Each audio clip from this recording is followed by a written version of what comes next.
Hi, if you're here watching this video, you are studying for the Spanish Praxis 5195 test. And if you're scavenging through YouTube or anywhere on the internet trying to find resources, you understand to some degree what kind of beast of a test this is. And that's why I'm here making this ultimate Spanish Praxis 5195 test guide for you. Because when I was studying for this test, I felt like everything that I was finding wasn't really applying, or wasn't clicking, or it wasn't enough. So that's why this test is personal for me, and that's why I'm coming back here to give you this ultimate guide on this test.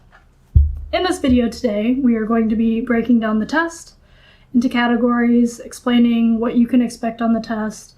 I'll tell you the content that you should know and study. I'll share all of the links and resources that I used to take this test, and I will be sharing with you what I did on the test day and how to set yourself up for success on your test day. Before we get into the video, I want to share a little bit about why this test is personal to me and a little bit about my background.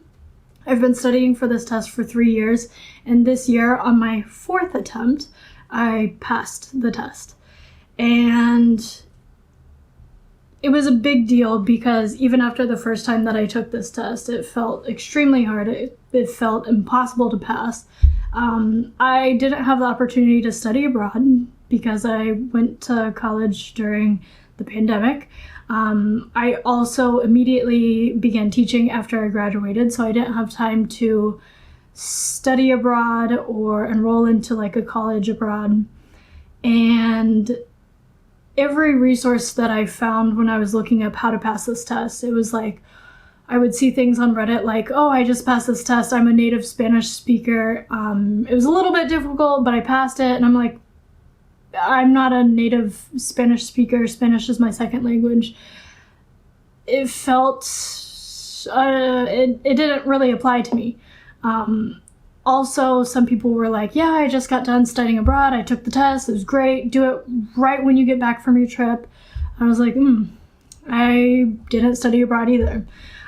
So after 4 long attempts, I was finally able to do it. And it took a lot of trial and error. So that's why I'm here to give you this ultimate guide. Hopefully it will help you. If you need anything, leave me a comment. I'll try my best to help you. I really just want to help anybody that's taking this test because I know the frustration that comes with studying for it. In case you're wondering, also, the test that I took was for the Indiana licensure, the teaching license, the Spanish teaching license, and for the Indiana teaching license, it requires a praxis score of 166. I took the test 4 times, and I would like to share with you my scores and the scores for each different category to show you what my progress was and how you might be able to compare yourself to where I was on my journey to passing this test. The first test that I took, I scored an overall score of 147. Listening section, 16 out of 25. Reading, 15 out of 25. Culture, 7 out of 12, and writing, 11 out of 18. For speaking, I scored 7 out of 18. I'm also going to hopefully be able to flash my scores up here on the screen. For the second test, I scored 162, and for the listening portion, 16 out of 25, reading, 18 out of 25, culture questions, 9 out of 12, writing, 14 out of 18, speaking, 10 out of 18. So this one was a little bit better, honestly pretty good. And then I took the test for the 3rd time, and this one absolutely crushed me because my score went down a lot. For the 3rd time, also it's weird because for this test I felt the most confident when I was finished. For the 3rd test, I scored 155. Overall, listening 18 out of 25, reading 17 out of 25, culture 11 out of 12, writing 8 out of 18, and speaking 9 out of 18. Finally, This past March, I passed the test with a score of 168.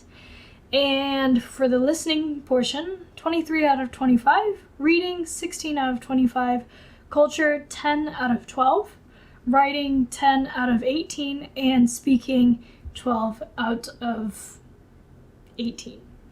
And it's fun because my husband and I were actually on vacation in Spain when I got the notification that I passed the test. So crazy how things work out. So without further ado, let's get into the test breakdown. And if you see me looking down, I'm looking at my notes here. I've got a really long list of things that I want to cover. So the first sections of the test, section 1 and 2, is it's listening and writing. So for the listening part, it's going to give you an audio first, and you're not going to be able to see the questions. So imagine like your eyes are closed, you're listening to this audio, and it's going to be kind of like an interview. I would recommend listening to podcasts, listening to interviews on YouTube. I'll get into some of the things that I specifically used, but understand that it's going to be kind of like interview style. There are going to be two people talking back and forth. And then, so you're listening to the audio, imagine your eyes are closed, you can only hear, and then you're going to be given the questions. The questions are going to flash on the screen. It will give you I forget exactly the time limit, but it will give you a time limit. It's going to be short. And you won't be able to hear the audio as you're reading these questions. So first, you listen to the audio cuts off. Next, you're reading the questions. And then finally, once it times out on the questions, you're going to be given the audio and you'll be able to see the questions again all together. For the questions, you should be able to produce or understand what was said in the interview. So it's going to judge you based on accuracy of what you understand or comprehension. Then it's going to ask you a culture question based off of either the people that are in the video or in the audio, where they're from, maybe a dialect question about what kind of Spanish they were using or where do you think they're from, things like that. And then finally, it's going to give you a grammar or linguistical. It's going to give you a question that's related to linguistics, I would say. So for example, it's going to ask you something along the lines of what word could work as a synonym? For example, what other word could you insert into the sentence that was said and it would keep the same meaning? Or it might ask you, why did they use this tense of verb for that sentence? So I would make sure you know your tenses of verbs and what they do and their function. The second part is reading, and you'll be reading fiction and nonfiction pieces. So it will give you the questions on one side, and then it will give you the full reading on the other side. And it will also give you a culture question sprinkled in related to a theme in the reading that you're reading, about the author, where does the story take place. It might give you a question related to the place in the story or article that you're reading. Sections 3 and 4 are writing and speaking. So you'll be doing presentational and interpersonal communication for these sections.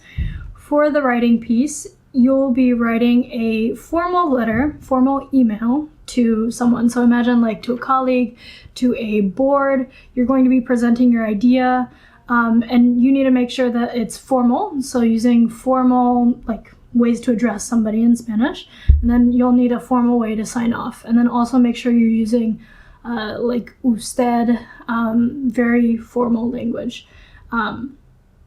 Next, you'll be doing a presentational piece of writing. So you'll have to take a stance on something. You'll introduce your argument. You'll introduce probably the counter argument, why somebody else might think something that's different to you. And then you'll want to conclude everything that you've said.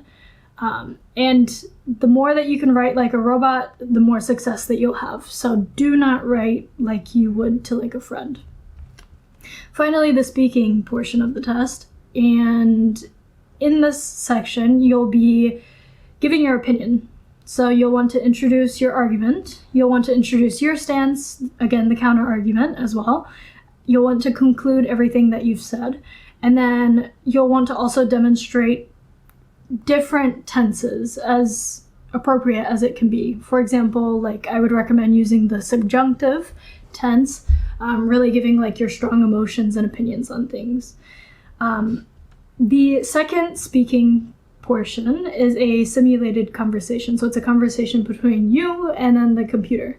And the computer isn't that great, like where it will listen to you and then like adjust its script to what you said. It's already like a pre-recorded script.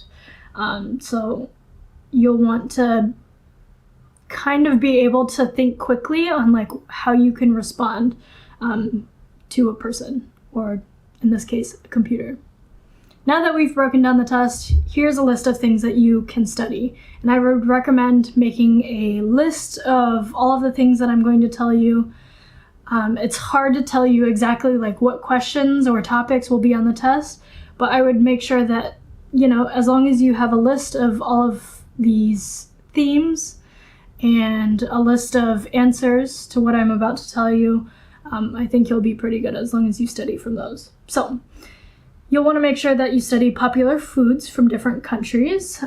For example, the most popular food in Spain, the most popular food in Ecuador. You'll want to understand where different animals are popular. For example, Peru is famous for their llamas. In Ecuador, they eat guinea pigs, things like this.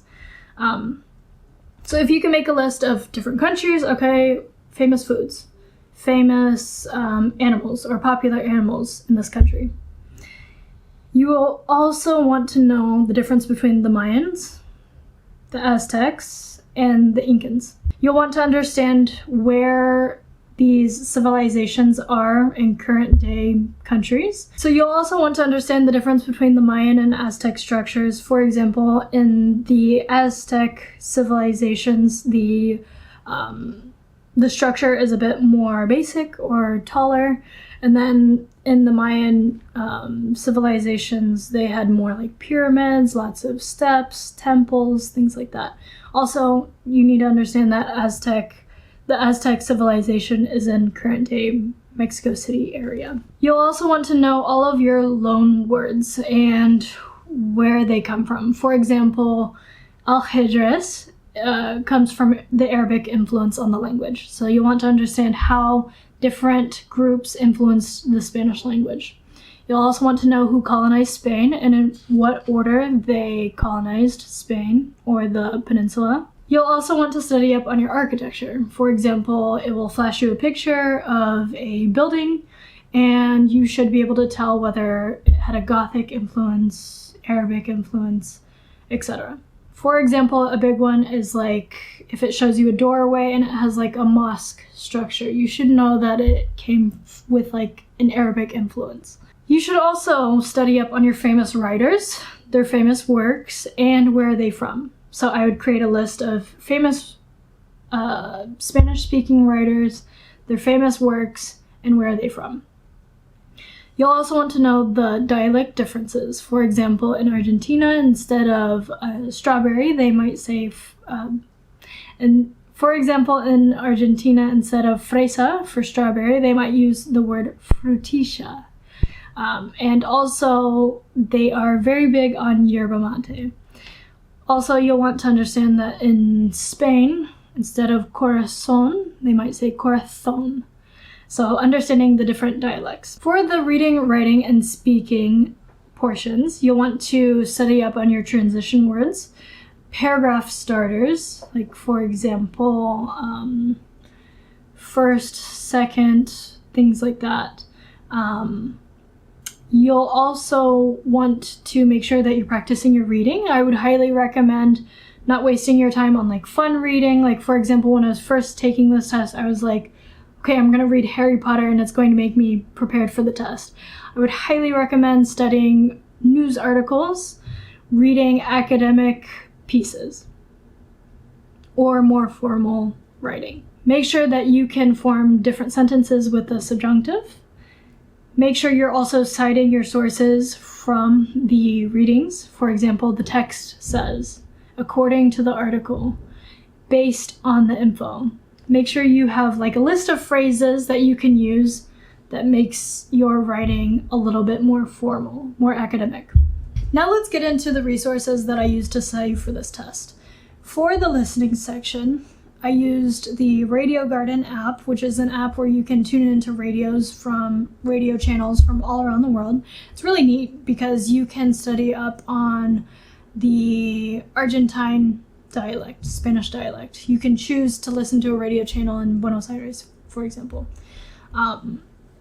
Listening to it sounds very repetitive when you watch these like videos and guides on how to take a Spanish test, but the more authentic, the better. So Radio Garden is a great example of this. Listening and watching TV in Spanish is great. I would recommend turning off the subtitles though. I think that's something that I hear a lot, like, watch TV in Spanish. But also, if you're watching it with subtitles, I think you're not training your brain to listen as good as like without the subtitles, so turn them off. TED Talks are a great resource. Podcasts are a great resource. I think I saw the most growth with podcasts. I would turn on a podcast when I'd go to the gym or drive, and one of my favorites was an Argentine podcast called La Cruda, and it helps you understand a little bit more of Argentine dialect and like the sh sound, and also they had really great stories with authentic native speakers. Another great resource is a person that obviously speaks Spanish, but not only just that, you're going to want to find a Spanish teacher, somebody that has experience in academic Spanish. This can really boost your score. Finding somebody that is able to give you more insight on why something is the way that it is, or somebody that has experience in speaking more formally. For the reading section, I would recommend reading news articles. For example, I read a lot of articles. I would read an article from El País, which is a website, a news outlet, and it has a paywall, but you can get over it with the website 12-Foot Ladder. I'll link it in the description. All of these resources that I have, I'll be linking them in the description below. But I would read a news article in the morning, in the afternoon. This really helps you get used to the vocabulary, the formal vocabulary, and also using Quizlet sets for this test will really help you. Another great resource is old AP Spanish literature practice questions, or the Spanish AP test questions. And you can find that online. I'll link it in the description. But they have old test prompts, and this really helped me a lot. With the writing, with the reading, it gives you Spanish speaking prompts as well. I think it's pretty similar to like how the test is structured for this Praxis test. Another great resource that I found is the video series by Dr. Libernicki on YouTube.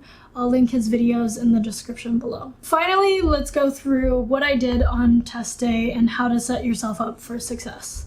The first time that I took this test, I was really not prepared, and I kind of overestimated my ability. I didn't use the whiteboard. First of all, I took the test remotely from my house. I did the at-home testing option. It might be a little bit different if you have to go to a testing center, but for the at-home testing portion, you'll want a whiteboard. They don't allow you to have paper, so you'll need an actual physical whiteboard that erases. You'll want a marker, an eraser, and this is the key, I feel like, to taking this test, because you'll want to write down everything that you hear for the listening portion. You'll want to write down your introduction, your information that you want to use in your writing. You'll want to conclude everything and plan everything out for the writing section.